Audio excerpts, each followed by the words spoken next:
Hah, pernahkah Anda bertanya, siapa di balik jaringan sinyal ponsel, rel kereta atau warung kelontong di dekat rumah? Semua itu adalah hasil kerja badan usaha, entitas yang menggerakkan ekonomi dan menyediakan kebutuhan kita sehari-hari. Mereka bukan sekadar mesin pencetak uang, tapi juga tim yang punya struktur, tujuan, dan strategi.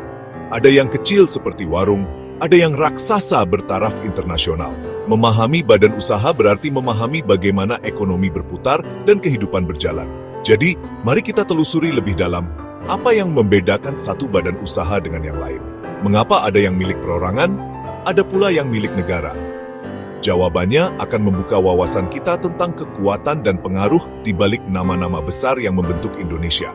Ini bukan sekadar teori ekonomi, ini kisah nyata yang membentuk masa depan kita.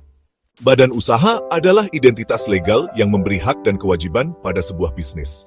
Di Indonesia ada beberapa bentuk utama, perusahaan perseorangan, firma, CV, PT, dan koperasi. Perusahaan perseorangan dikelola satu orang, seperti warung atau toko online. Firma dan CV melibatkan beberapa orang, dengan pembagian peran dan risiko. PT adalah pilihan bisnis besar dengan pemisahan harta pribadi dan aset perusahaan, serta modal dari saham. Koperasi berbeda, karena dimiliki dan dijalankan bersama demi kepentingan anggota, bukan sekadar laba. Setiap bentuk punya peran dan karakteristik unik, dari yang sederhana hingga yang menggerakkan ekonomi nasional. Mereka saling terhubung, memutar roda perekonomian Indonesia.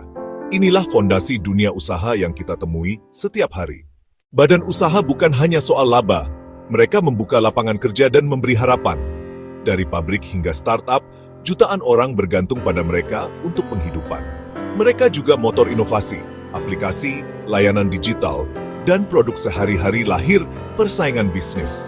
Pajak dari badan usaha membiayai infrastruktur, pendidikan, dan layanan publik. Badan usaha yang sehat adalah tulang punggung ekonomi dan fiskal negara.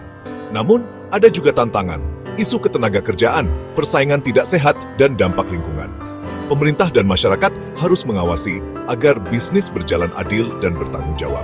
Keseimbangan antara pertumbuhan ekonomi, keadilan sosial, dan kelestarian lingkungan adalah kunci. Badan usaha ada untuk melayani manusia, bukan sebaliknya. Peran mereka membentuk kualitas hidup kita semua. Di antara badan usaha, BUMN punya peran istimewa, modalnya milik negara. Misinya ganda.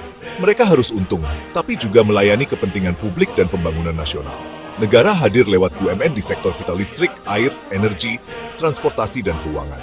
Contohnya PLN, Pertamina, Telkom, PT KAI, dan bank-bank BUMN.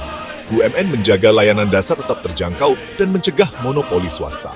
Mereka juga pelopor pembangunan di daerah terpencil dan penyeimbang kekuatan pasar. Program seperti BBM Satu Harga menunjukkan peran BUMN dalam pemerataan. BUMN menyeimbangkan logika bisnis dengan panggilan melayani negeri. Bayangkan desa terpencil di Papua. Dulu gelap, kini terang berkat listrik PLN dan internet Telkom. Inilah bukti nyata BUMN menjangkau wilayah yang diabaikan pasar.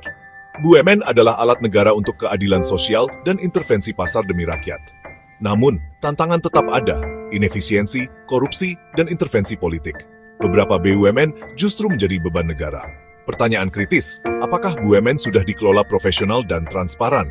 Apakah mereka benar-benar melayani rakyat atau hanya segelintir kepentingan? Masa depan BUMN ada di tangan kita. Pengawasan publik sangat penting. BUMN harus selalu bekerja untuk rakyat Indonesia. BUMN adalah aset bangsa milik kita bersama. Tugas kita, mengawasi, memberi masukan, dan menuntut akuntabilitas. Diskusi tentang BUMN adalah diskusi tentang masa depan ekonomi Indonesia. Jawabannya jelas, BUMN harus selalu bekerja untuk rakyat Indonesia.